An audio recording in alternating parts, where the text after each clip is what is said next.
and I'd like to thank you for attending the Industry Insights event on accounting and finance.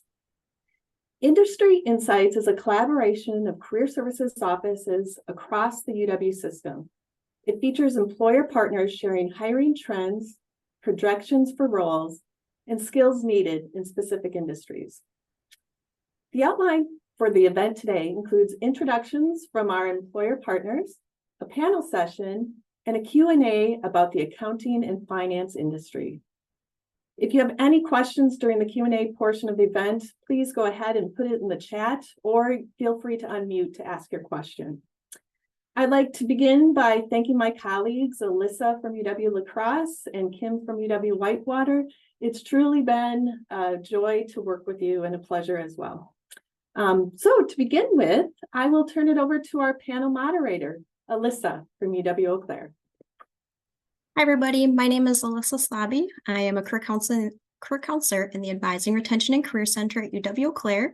I'm going to be your panel moderator. Like Brenda had mentioned, we have a few prepared questions for our panelists. We're going to let them introduce themselves and then ask those questions. And if at any time, please, if you have a question, drop it into the chat. We will have time at the end of today's event to address any questions. So we're going to go ahead and get started. I'm going to have the panelists introduce themselves, say their name, their role, their organization, and their relationship to the accounting and finance industry.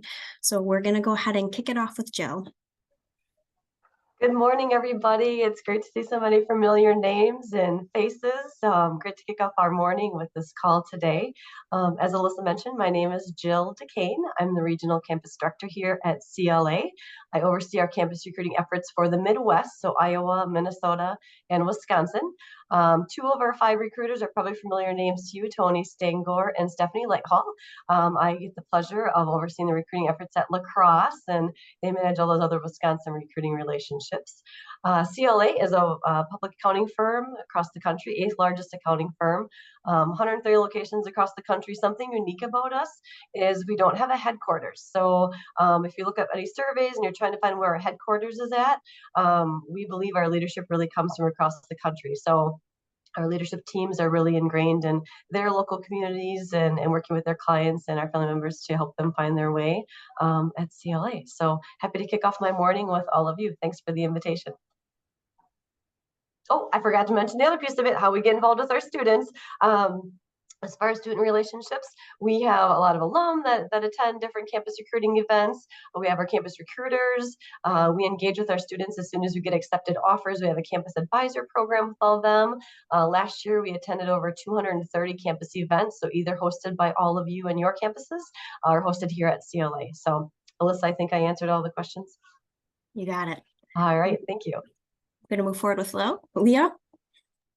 Sounds good. Hello, everybody. Good morning. My name is Leah Cochran. I'm a senior campus recruiter with Baker Tilly. Baker Tilly is a top 10 public accounting firm as well, and we have lots of offices, lots of roots in the Midwest here. So I actually recruit for our Minneapolis and Eau Claire offices, but we also have multiple other offices in Wisconsin and partner closely with the recruiters in that area. Altogether, we're expecting to have about 150 interns in Minnesota and in Wisconsin come through our cycle in 2024 for both spring and summer internships. So a lot of hiring from all of your schools. I've been a public accounting campus recruiter for almost 6 years now, kind of in HR onboarding, talent attraction, all of those things. And in that time, I've worked for 2 mid-sized firms and am now at Baker Tilly. So yeah, excited to talk to you today about some of the things happening in our industry. Thank you. Max, do you want to introduce yourself? Yeah, good morning, everyone. Max Poessnecker. I use he and they pronouns. I work as an early careers recruiter for US Bank, and I've been with the bank for 2.5 years. Prior to my role at US Bank, I actually was a part of higher education. I worked in the Minnesota state system, as well as for a couple of private colleges in Minneapolis. And so I transitioned to US Bank in our early careers team, and at the time came on as a contractor, and I luckily now have a full-time opportunity, but I specifically recruit in our wealth management and investment services business lines, and that also includes asset management, and specifically recruit for the Wisconsin territory. So in early careers, we're broken up by recruiting for a specific business line or business lines, as well as a territory. And it works well that both my territory and business lines align because the majority of the positions that I place for both internships as well as full-time opportunities predominantly reside in Milwaukee, but I recruit for markets all across East Coast and West Coast. And I'm trying to think anything else. I think that's the majority of what I'll share for now. Awesome, thank you. Emma, do you want to go ahead and introduce yourself? For sure. So my name's Emma Suter. I work at Northwestern Mutual in Onalaska as the Director of Selection and Onboarding. I would say my role is a little bit of like hands in everything. So I also help coach some of the advisors here. But mainly you'd probably see me around on campus. So we are doing class talks. We'll be at career fairs.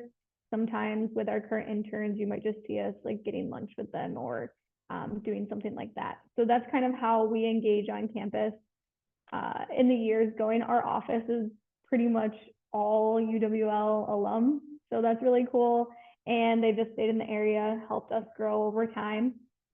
Let's see what else. I've been here for a year and a half now with the company, and my role has changed over time. So I recruit for both full-time opportunities, internship opportunities, and our office. So full-time advising, that would be like a commission-based role.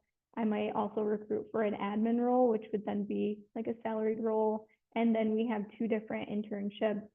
One, the financial advising route, and then one is kind of all-encompassing HR behind the scenes, getting to know how our office runs.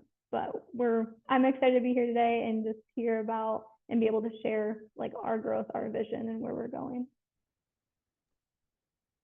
Thank you. So first question for the panelists, tell us a little bit about this industry. What are the trends? And then what are you noticing on the early talent hiring front? And we're going to start with Leah. Sounds good. Yeah. So the public accounting industry is really going through some changes right now. The AICPA says that of licensed CPAs, 75% of them reached retirement age in 2020. So many are retiring now or planning to retire in the next 5 to 10 years. And this is really forcing our industry to have a kind of a massive challenge related to staffing, right? So our firm and other firms are exploring things like alternative workforce, growing their advisory practices that are maybe more, not necessarily the traditional tax audit side, but the add-on, right, consulting type things that we do. So that's a challenge we're facing. Also, at the same time, enrollment for the CPA exam is the lowest it's been in 15 plus years. So we're seeing that fewer students are going into accounting and wanting to go to the CPA track. CPA licensure, it just means that CPA licensure, if a student's going to get that, is more valuable than ever, right? Like because they're wanted by all public accounting firms, all accounting related functions within, industry and business as well. So it's a really stable, valuable path for students to pursue because there's strong job security there. I'd say one more trend that, because of this, I guess we're just seeing that it's a highly competitive market to secure that early talent. Some of our top students that I can think of one that I interviewed last fall, he got offers from 8 different public accounting firms and ultimately declined my offer, right? And chose to go somewhere else. And that was his choice. But, it's very competitive out there for the talent. So students are applying early, they're applying often, they're getting connected with employers, even as freshmen, to, kind of secure their future and have lots of options on the table.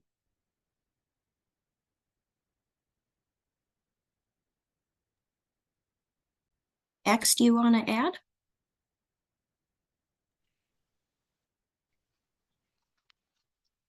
Yeah, I would say I think at US Bank, we are in a unique situation where oftentimes predominantly like accounting students like as may not think to US Bank as like I could have an opportunity there that may align with kind of a more ideal sort of pathway that an accounting student may take. And I will share as somebody who has a background in higher education and coming to the finance industry, I'm still learning. I find it to be a really unique experience to recruit for a business line that I, as a student, would have had absolutely no interest in. So just to be transparent.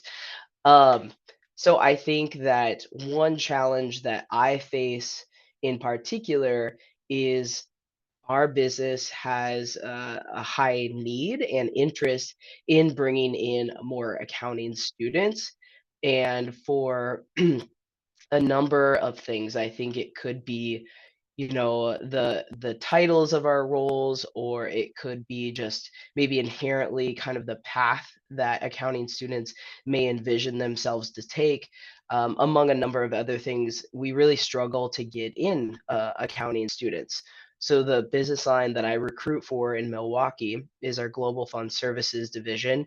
And think about any sort of behind the scenes administrative aspects to owning mutual funds, alternative funds, mutual funds, ETFs, among a number of other things. So we're thinking fund accounting, tax, administration, like those are really ideal positions for accounting students. And so we're finding we have a ton of interest from students who are, a lot more accounting based than they may necessarily be interested in. And we oftentimes lose them come like conversion from internship to full time. I think similar to Leah, it's also just an incredibly competitive, field out there, whether it be students are getting a number of offers or other organizations are, providing sign-ons or any sort of other benefit to their offer. So that all tends to be one aspect to the offers, as well as just there's so many students out there, so much great talent, and they're getting, offers almost even 2 years in advance, where our recruiting cycle is only within a year. The other thing that I'll share too is we switched our model from offering internships to sophomores and juniors to now exclusively juniors. So that's one other aspect is we're getting a ton of talent, but unfortunately the window of eligibility is just slimmer too.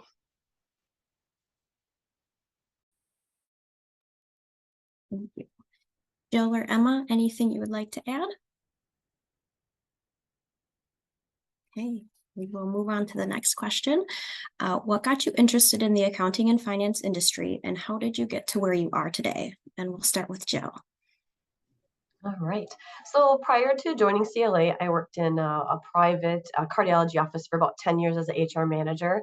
And our company joined a larger healthcare facility, larger company. So I started looking for something different. And that's when I found public accounting and started as kind of that HR manager, and always dabbled in the HR side of things. We call it people solutions, and always kind of dabbled with the campus recruiting side of things. And I found myself like leaning more towards campus recruiting and really working with those students and helping them really find their way and find their passion and really what kind of makes them tick. So a few years ago, I moved specifically into the campus recruiting role. And then over the last couple of years, I've been working to build our campus recruiting strategy within CLA. So a few years ago, again, I was advanced to the regional campus director. So now kind of really implementing that strategy and in our campus recruiting efforts across the country and working with teams, really throughout all of CLA. So it's been really fun, but working with all of you and all of our students and helping them figure out what they really want to do, and connecting with people like Max and Emma, you know, who aren't in public accounting or maybe not interested, but they're a really great student. We can pass them off and say, Max, they got this really great candidate. They're not thinking public accounting, but, you know, so building all those relationships with all the recruiters and career services and students is really what kind of got me to where I'm at today. So, Emma? Yeah, I can definitely share a little bit. Kind of same as Jill, but my background, I graduated college in 2020, so still, I would say like relatively fresh out of college, almost 4 years. And for me, I went to school for psychology and pre-occupational therapy. Really, all I knew was I just wanted to help people. I didn't know what it looked like other than that. And then graduating during COVID, kind of the plans I did have didn't work out, kind of I had to go a completely different route. I was just thinking, like, what do I like to do? I started being a personal trainer. That was kind of like the fill-in for that time. And then I started kind of like a side business of teaching students because everyone was at home. So with that, I got a teaching certificate and I just kept learning. I really like to help others in whatever capacity that looks like. So then I got connected to Northwestern Mutual, and it's kind of just the power of weak ties. I was working at a gym as a personal trainer, mentioned it to someone who came in. He's like, well, what do you want to do? Like, what's your vision? I'm kind of like, you just met me. Why would I share that with you? But I did. And he ended up calling me a couple of weeks later and goes, you know, I ran into this guy, got coffee with him. I really think you should meet with him. And I was like, okay, sure. So I met with now my boss, Shane, and he was just kind of asking me like, hey, what does, you know, the next 5 years look like for you? What would you like to do? And I told him like, hey, I don't see myself where I am right now, but I'd like to be in a role where I'm coaching people, helping people. I want to like interact with students. And he's like, I actually have a role for you if you're looking for it. So I just think I like to share that story because sometimes I remember being a college student and being like, networking, like I'll worry about that after college. I'll worry about that later on. Like that's something you do when you get a career. It's so not. And it's normally the people who you would think aren't willing to help you that would give you a job. Like this person randomly met me in a gym for 5 minutes. And just because of the interaction that they had with me, he's like, well, you seemed professional. You met me for 5 minutes. How would you know that? And he's right, I am. But like that just goes to show people are really willing to connect you to so many different opportunities, and don't close the door just because it's not your major or just because it's not exactly what you thought you would be doing. I think Max, you said your degree also isn't in finance or accounting. If we both just closed this door, we never would have been in the roles that we're in. And I think that I get to have a lot of impact in my role, even though it's in the finance industry. I'm helping people daily.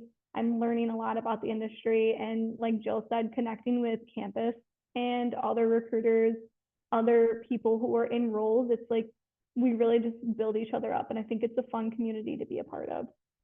But that's kind of how I got into this.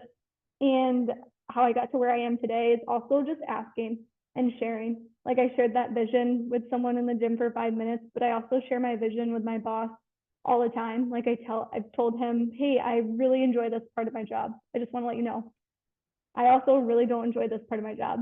Does that mean that every time he's changed my job? No. But it definitely means that he heard me. And there's different parts of my job where it's like, okay, today I do have to do this. But in 5 years, I can see growth where it's like, this is a role I'm really interested in. And let's walk it back to how can your experience help you get there?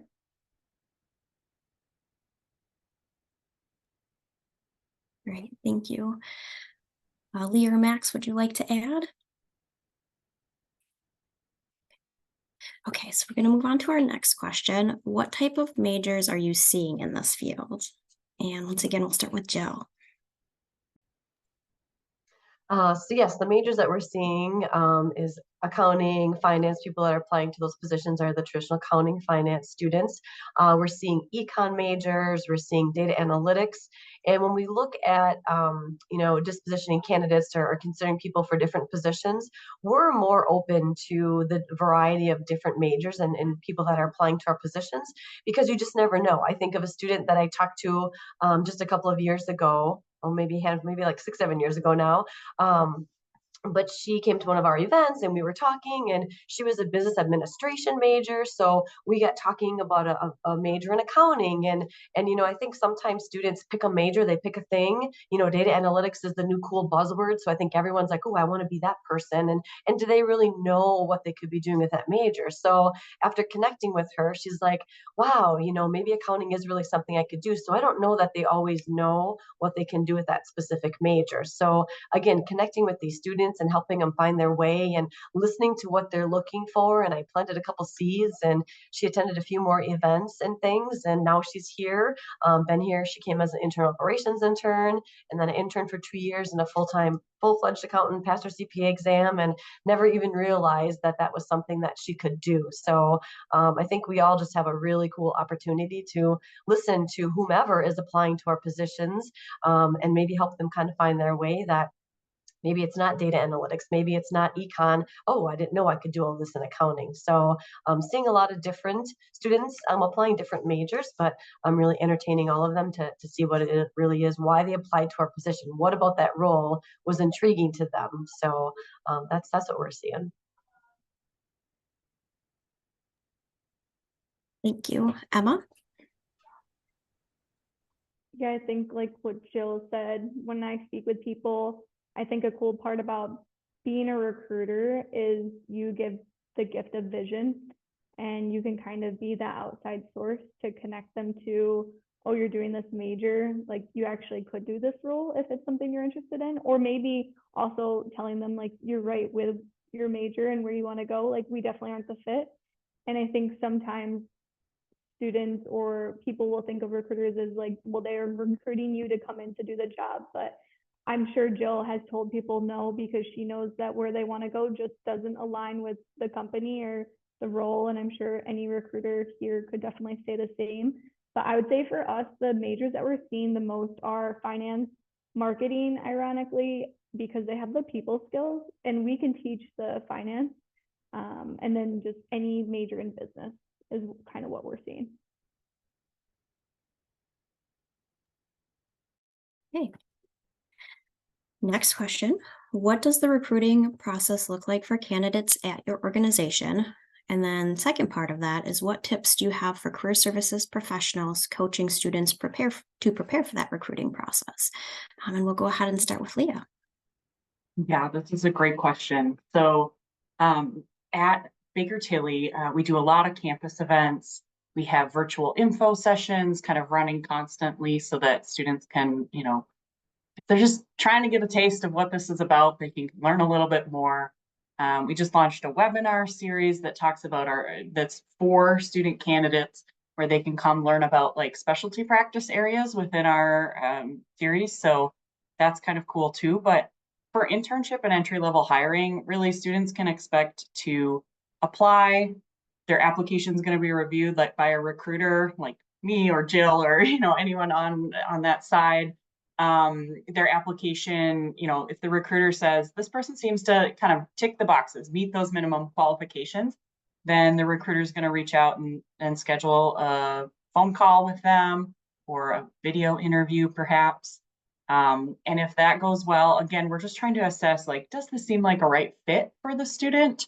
Do they have the skills necessary? We can teach them some of the technical stuff. We can teach them some of the things that they're going to need to know once they get here. But do they seem like they kind of align with what the position is and that this is in their interest area as well? And if that seems to be a good match, then typically for this entry level kind of role, they're just going to go through maybe one more interview with 2 or 3 members of our practice professional side, people who are working as an auditor or as a tax accountant or something like that. And then hiring decisions are made shortly after that final interview. During peak recruitment season, so the fall is a very busy time for recruitment in the Midwest, specifically in public accounting. We do recruit in the spring as well, but fall tends to be a little busier. Students may have to wait a week or 2 to hear back, after those types of peak seasons, but for the most part, we're making offers pretty quickly after their final interview. And then in terms of tips for career services professionals coaching, Max already alluded to this a little bit, but generally speaking, public accounting roles are posted 12 to 24 months in advance of when that role will start. So right now, I'm already actively interviewing students for 2025 internships because we've already posted them, which sounds a little crazy like to most people, but it's true. We're trying to target students who are in that, rising junior level of their academic career. And another challenge with accounting is right now there's some credit requirements that require you to have 150 credits. So that means for most students who want to get their CPA, they're not just going to complete a bachelor's, but they also have to complete another year of school to get the credits necessary to get to that 150 requirement. So many of them are attending your accelerated master's programs in accounting or finance, those types of things, to be able to get to those 150 credits.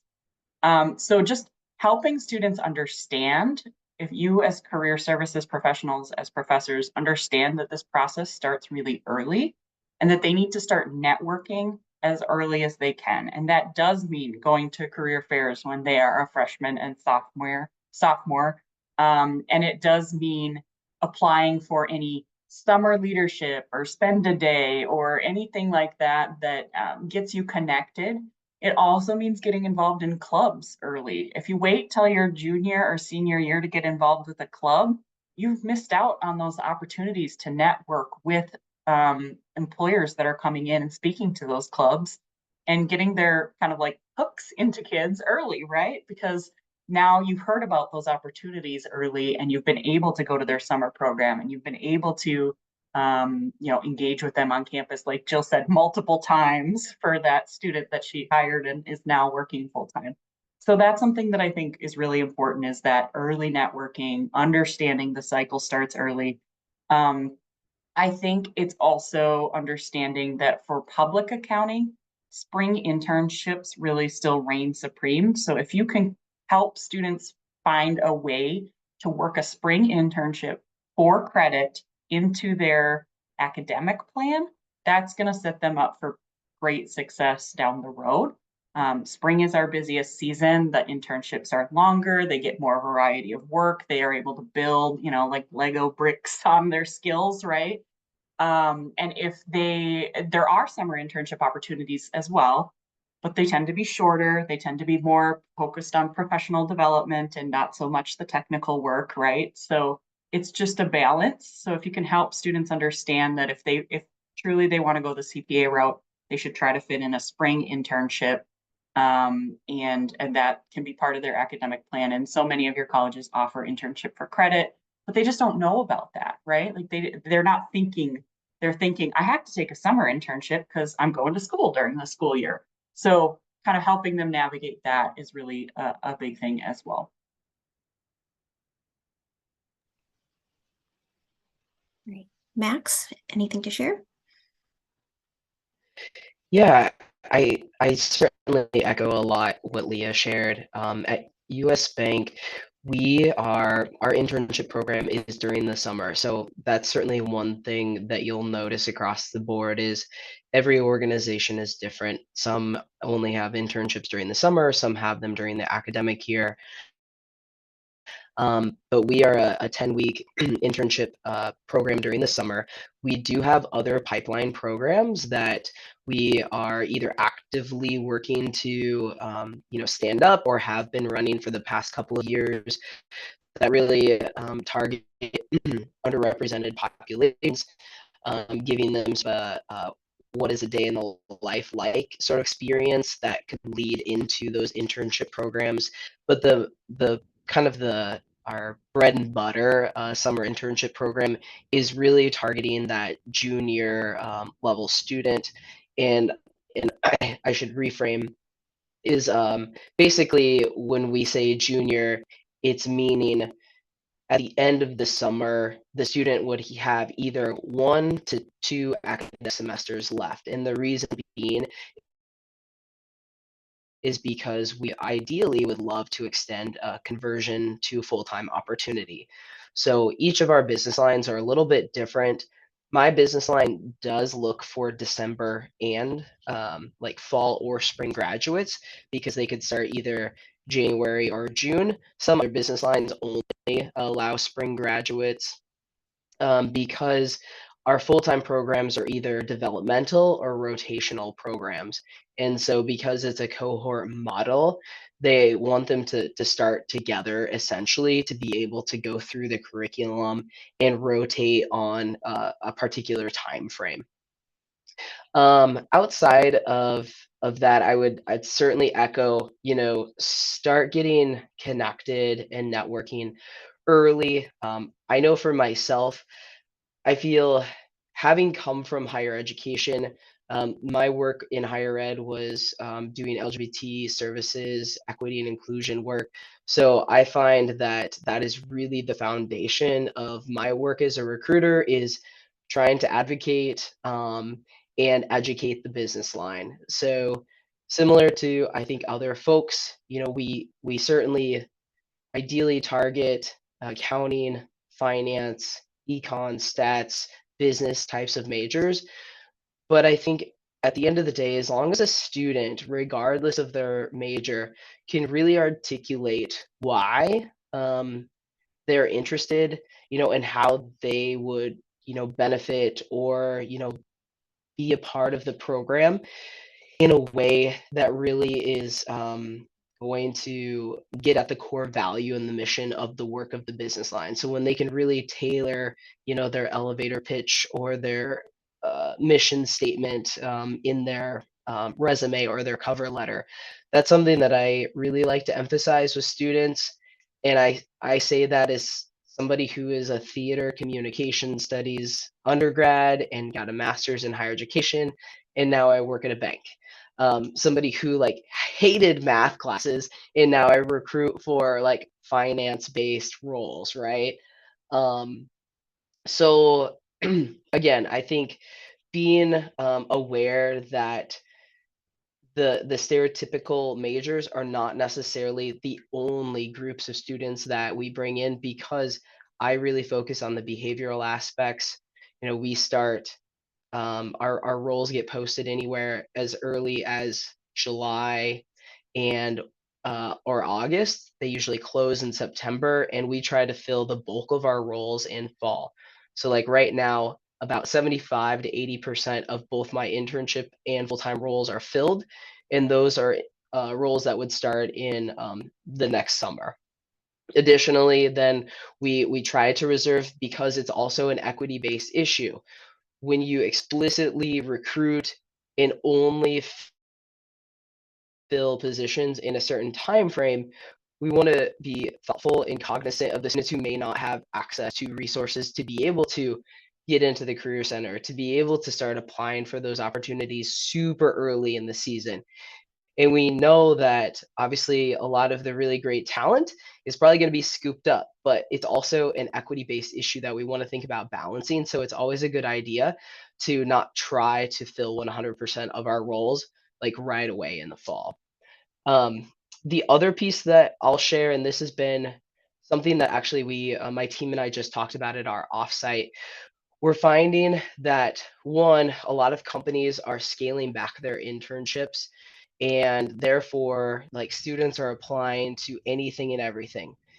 If that's something that a student is genuinely interested in, I absolutely encourage it.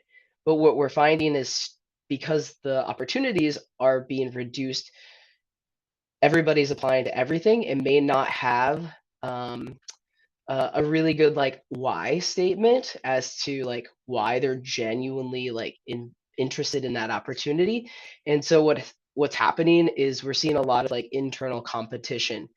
We are continuing to communicate like apply to anything that you're interested in, but I know a lot of companies are moving towards the model of allowing students to only apply to a certain number of positions, or they're basically trying to get a sense from the candidate early on if this the best like funnel for this is in early careers at US Bank was with a recruiter. So we're often able to get a sense of the candidate's interest to be able to really like handhold and get them down the best path that would suit their interests and their skills. And so that's also I think a role that as a recruiter is doing a lot of that advocacy for the student with the student and then educating the business line. Okay, thank you. Next question is kind of. Can I just throw something out there too? Oh, yeah. I'm sorry. So Leah was talking about how, yes, we're posting our positions 2 years in advance, right? So students are accepting these offers, and we're still seeing some of these students rescinding offers when it gets close to the start date. So this whole group here, it's nothing new, not a surprise to anybody. But if you can all help those students, as Leah and myself and Max and Emma, like, okay, we want you to accept the position. Are you sure this is where you want to be? And if life happens, life changes, I get it. You know, things happen, and before you know it, maybe someone's moving or something along those lines. If you can all help coach those students, because the four of us, we're all in the small circle of recruiters. The accounting field is not that big. So if you can help coach those students on how to pick up that phone and call Jill and say, you know what, I know I accepted this offer, or pick up the phone and be like, Leah, I know there's 8 offers and I'm really struggling with what to do. And you know, so any help that you can offer to those students to first of all not fully accept, they're going to be excited because maybe it's their first, you know, real job they've gotten and they're all excited to accept this internship. 2 years from now, help them be sure that this is really what they want to do. And if they do, that's awesome. That's great. We see the majority of our people sticking with their offers and coming, but you still have a couple of those rescinds. And sometimes they just decide to ghost you. And sometimes they just don't show up on day one. So if you can help coach them on that, I think that would be great for us to help partner with those students on how small the world really is in accounting and finance. So Alyssa, do you mind if I just add a couple quick things here? So really quick, just on recruiting, our recruiting cycle is just a little bit different. So we would only recruit for the coming summer. So for example, this fall, it would be summer 2024. And then the opportunity can continue. We'll always have a discussion with the student of like, hey, does this make sense for you to continue into the fall, spring, then full time? But we, particularly just in our industry, for Northwestern Mutual, it doesn't work to do the 2 years out. So I would say we are specific, like Max. We do tend to find that students in the junior year have more success in our internship. So that's kind of where we do our main focuses. But we've definitely had sophomores as well. Yeah, just as far as timeline goes, just wanted to throw that out there for us. And some tips that I was thinking too, I feel like this is kind of a post-COVID thing that I'm seeing. Maybe Jill or Leah or Max, you can speak to this as well. When I am speaking to students and it's in person, I feel like the traditional interview skills have kind of dwindled, and some of those being like how to dress professionally, how to show up on time. And on time doesn't mean if your interview is at 1 p.m. you show up at 1:02. And not that it needs to be that specific, but I just think it does say a lot about character when your interview is at 1 and you are here at 12:50 and you are dressed professionally. So I think if anyone on this panel here has anything else to add to it too, but I just think when there is a lot of competition for internships, that's a good way for a student to easily set themselves apart. Like show up dressed professionally, do a follow-up email. If not, write a hand lettered card. Like, truthfully, that's one of the reasons that my boss hired me is I wrote him a card and sent it in the mail traditionally, and he didn't get it obviously that day, but a couple of days later he did, and he was like, wow, that stood out that you took time to do that. And Emma, it takes time to do that, but then it's like those people that already have those skills, those students that do that, you know that that's how they're going to take care of our clients now, and internal customers, external, like they're going to take care of that. You don't have to teach them to say, okay, no, after this client meeting, remember to send a thank you. They're demonstrating those skills. And I too tell students all the time, every interaction you have with somebody is like a test for how you're going to be in front of our internal customers and our clients. So I agree. Those thank yous go a big way. Yes. And then last thought that I had here was just encouraging students that less is sometimes more. So often I'll see a student and it's like, oh, I'm in like all of these clubs. Like, great. Like, what do you do with those clubs?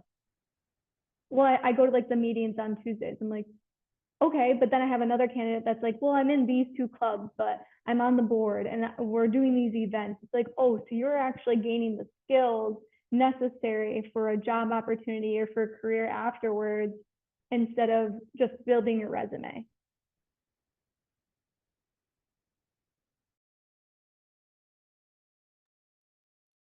So thank you. So next question, what roles do you anticipate growing or adding in the next 10 to 15-ish years? And what roles might sunset in that time frame? So I'm going to start with Leah. Yeah, for public accounting, I think the high demand for CPAs means we're going to continue to have that strong internship program that's going to feed our talent pool from the ground up, right? Like they're the base of the pyramid, right? As we move up into the organization. I don't really anticipate roles to sunset that much. Audit and tax returns are never going to go away. Their compliance, government regulation is still there, remains. It's only becoming increasingly complex, and that is not going to go away. Consulting tends to grow for us, so we've had more consulting related roles. Even in the last 6 years that I've been in public accounting, I've seen that continue to become a major part of a public accounting firm's kind of portfolio of offerings. But consulting is high risk and high reward. So when the market's up, the team keeps growing. But when there's layoffs, they're the first industry to be hit because they're working on value add projects. They're not working on compliance, like government regulation projects. So, and another challenge with consulting type work is once you fix that client's problem, you've solved their problem for them. They don't need you anymore, right? So you have to constantly be going out and either upselling them on new things that we could do for you and your organization, or you have to go out and find new clients over and over again. So consulting is a little more volatile, but AI continues to revolutionize really the whole world, but especially in accounting. Our tax and audit practices have, we've created so many efficiencies in data entry and analysis now. And we don't even know how much it's going to change in the next 10 years, right? To see what else is going to happen. But the thing to remember is that public accounting is so much more than just the numbers. It's also about the building relationships with people and solving problems and navigating this ever-changing regulatory environment. So even if computers can do some of the basic entry-level things or make our jobs a little easier by automating some things, there's still going to be the need for skilled and specialized workers to do the work of public accounting because of all of those things, all the, the relationship building aspect of it and the solving problems and navigating nuance and change.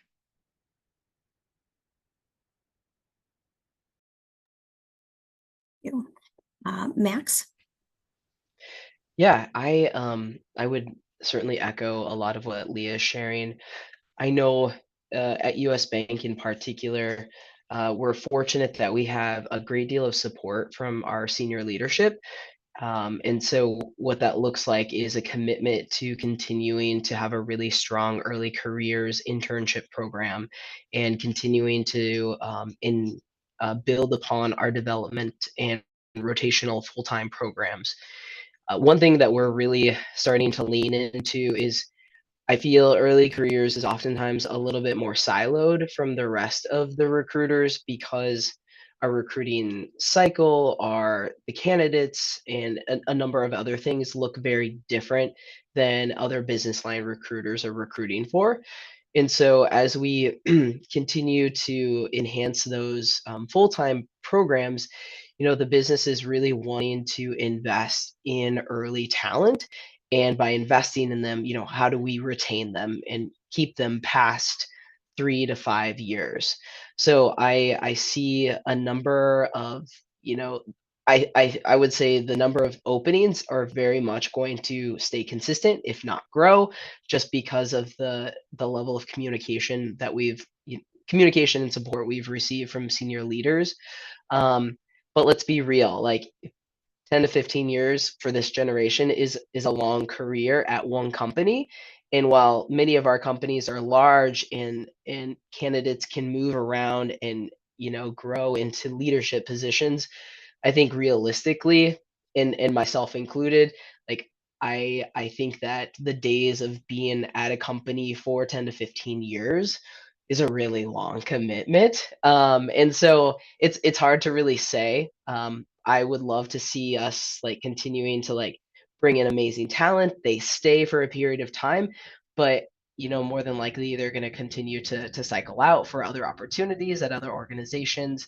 But I would say at US Bank, as far as what has been like shared with my team is that we're going to continue to have a strong sense of early talent opportunities. This year alone we have over 500 internship and early talent full-time opportunities, and that has scaled back just slightly because we have been able to retain more talent. But yeah, we're certainly we have a number of opportunities. So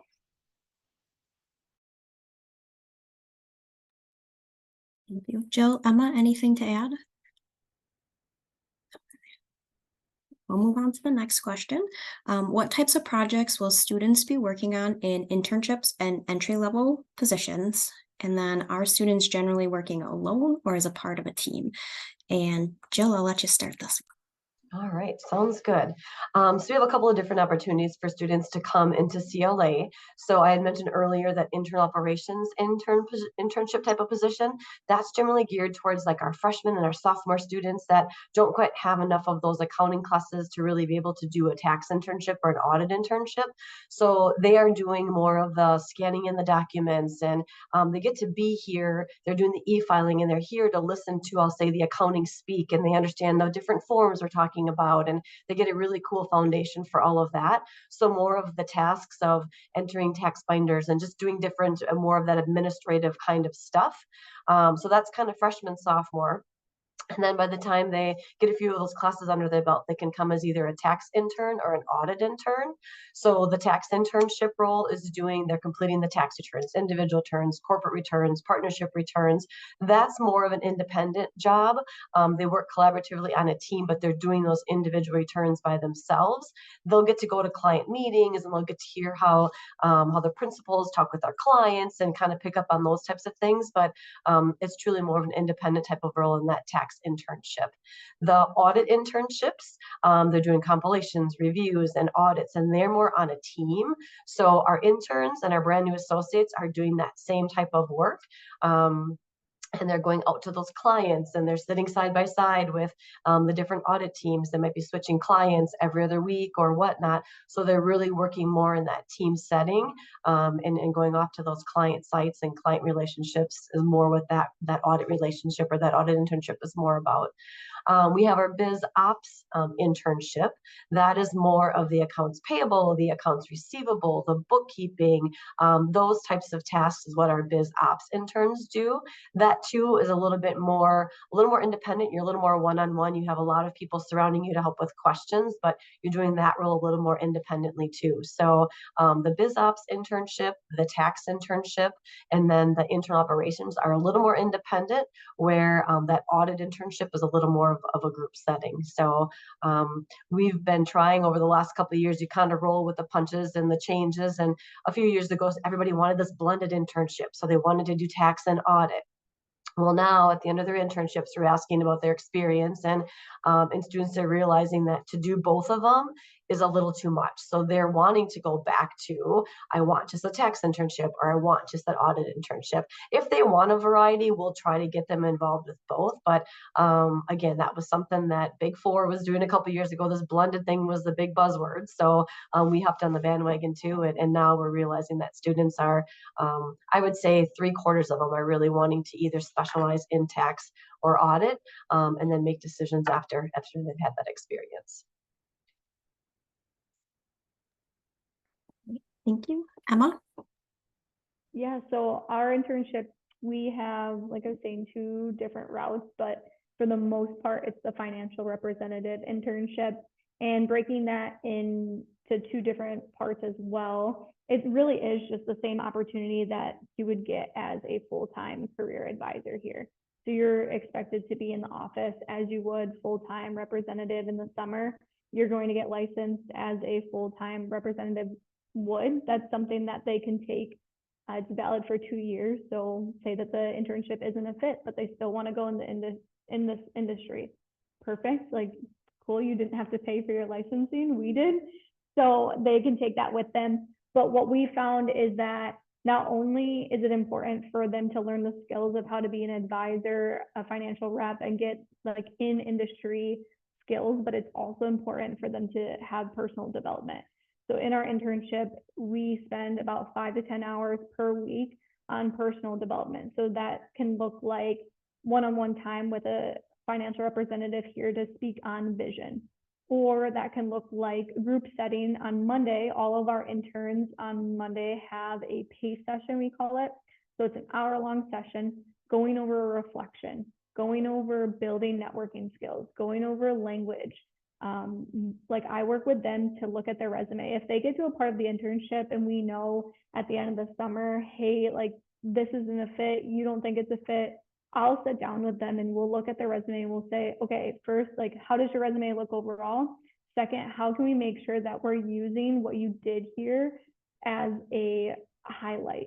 And how can we critique the language to make sure that it sticks out to someone when you are looking for a different career opportunity? And then we do try to just get them connected to something else as well. But with them, the day-to-day is going to look like meeting with clients. Like they will at first have a joint work partner, so an advisor who's been here for years, runs a very successful business, practice. They'll be in the meetings with them. And then eventually over time, we'll coach them into taking some of those meetings on their own. Now, will they be working with someone who's probably in the retirement space? Definitely not. We would always have them be working with joint work partners then, but they definitely can learn how to take on a client that's a young professional, maybe right out of college. So we just walk them through, and it's kind of like we explain it to them as, hey, you're going to get thrown into the school, and at first you're going to have 4 or 5 different buoys around you to hold you up. Then eventually we're going to take one away. We're going to take another one away, and one of them's always going to stick with you. You're always going to have a one-on-one coach, and you're always going to have joint work.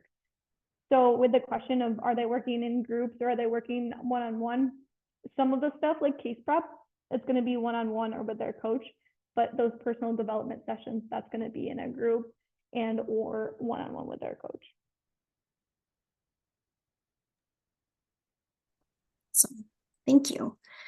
Okay, I do want to leave a little bit of time for question and answer. So if you do have any questions that haven't been answered through the panel or through the chat, if you want to go ahead and drop that into the chat now, that would be awesome. We'll get that over to the panelists, or if you want to unmute and ask your question, that works as well. Either is fine. But yeah, I do want to leave a couple minutes left for that question and answer.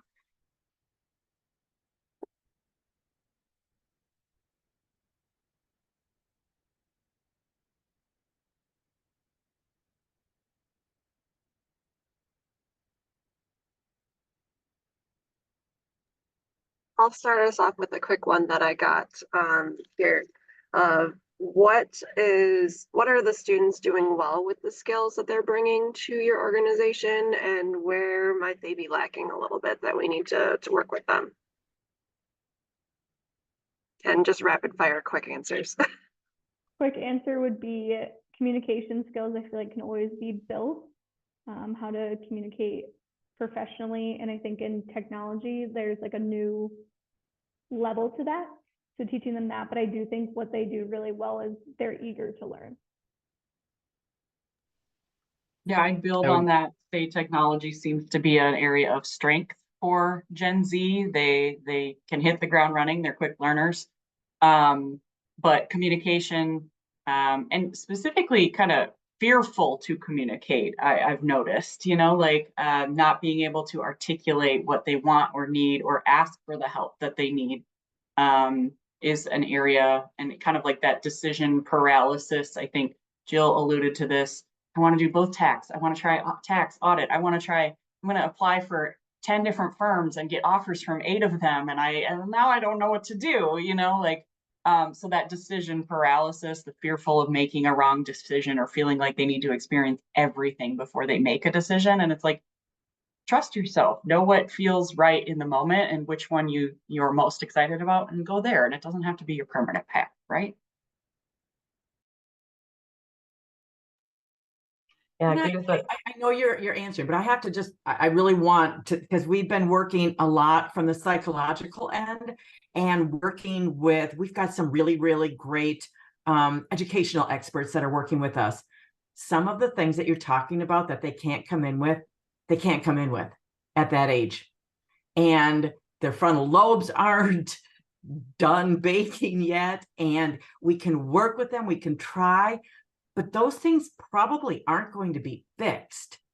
And I posted something in there about the fact that some of the things that we currently have our interns and our young students do, they're going to be automated. We're going to have a very, very diamond shape for all of you. And that's something that we need to look at from the educational end and from your end, and come up with some very new and novel and creative ways to deal with it.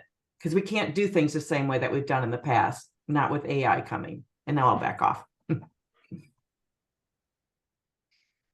And I think that's a good valid point. And I think I mentioned earlier, like, we're all in this together and helping these students. And I look at what they were all born into, 9/11 and the recession, and they all got their high schools taken, their graduations taken away, and freshman year of college taken away. So I feel like it's a resilient, I think, is the word to refine this generation, but they really need a lot of help from all of us to give them that faith and trust in employers. I mean, they saw their parents lose their jobs during the recession, so accepting 4 offers all starting on the same day and then rescinding 3 of them, they don't want to be stuck without a job, because they saw what it was like for them growing up too. So I think the support of all of us on this phone and connecting with them one-on-one and helping them build that trust in all of us is where we can all help out. We all have those skills we all bring to the table, but you have those insecurities with this group that you want to encourage them that it's going to be okay, and let's help you find your way. And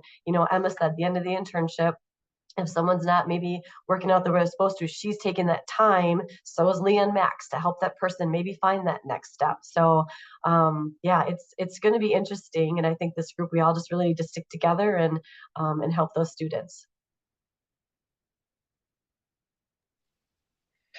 I know we have some questions in the chat here, but we're also right at 11 o'clock, so I know we're about to lose some folks. I do want to give us the opportunity to allow those questions to be answered, but I also want to be able to say thank you to everyone first. So pardon my interruption for a brief period. If panelists need to go, I understand. If attendees need to go, that's totally fine too. So I'm just going to share some information very briefly. We do have another Industry Insights panel coming up next month for the STEM industry for all of you career services and faculty folks. And I will throw a link in the chat here in just a moment. And I did one earlier so that we hope that you can also attend to learn more about the STEM industry. It's in January, so watch for that. I want to say thank you to all of our panelists for a really wonderful discussion and a great event. We'll have a link to this recorded video available, so if you want to rewatch something or share it with a colleague, we encourage you to do so. If you have any feedback, we're always looking for it, and if you have ideas for a new industry that we should feature in the future, we would love to hear it. So I'm going to get back to our quick questions in the chat, so thank you all for bearing with me. But I think the biggest one that we want to make sure we talk about was from Dawn of, given the shortage of CPAs, where do you see salaries going in the near future?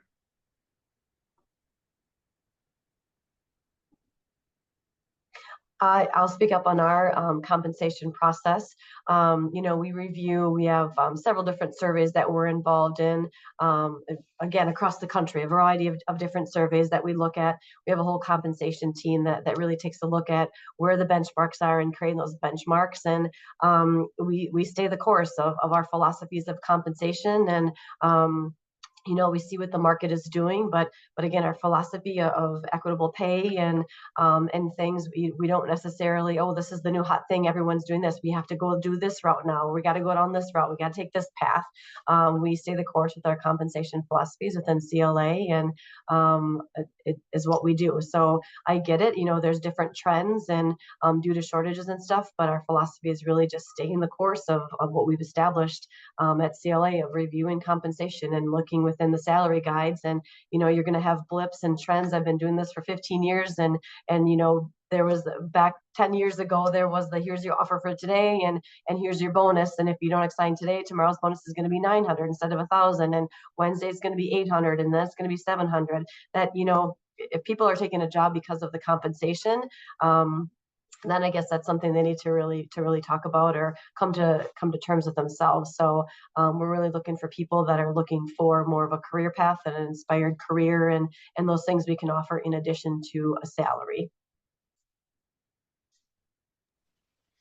Yeah, I would echo much of what Jill said. I know for our positions, a lot of it is simply based upon market. So obviously, a role in Milwaukee is going to be different than Chicago or even Minneapolis, for example.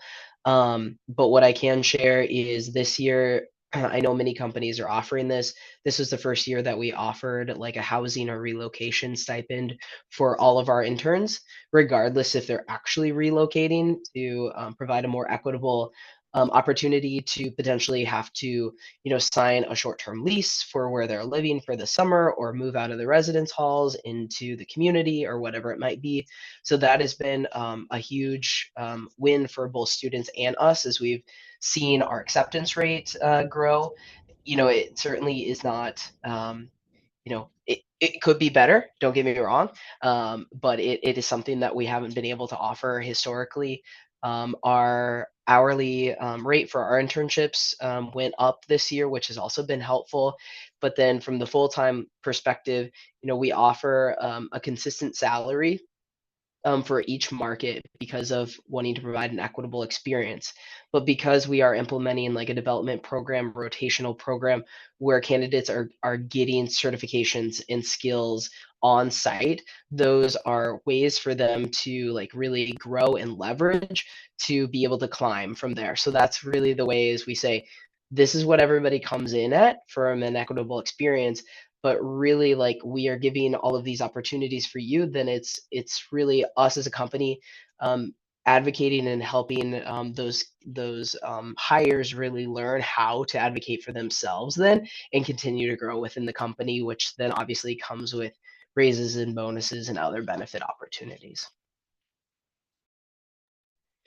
And for what it's worth, these students are coming in, like, after I finished my master's program, our starting base for the majority of these positions is like 25,000 more than what I earned like after a master's degree.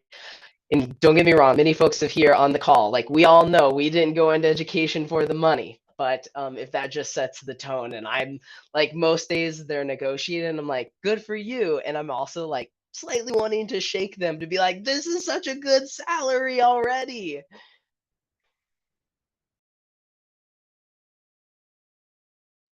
Yeah, just to chime in, I mean, what Jill, what Max said, I would echo a lot of what they said. The compensation strategy at Baker Tilly is similar. We set that base pay. It varies a little bit by geo based on that, but like, it's pretty much non-negotiable.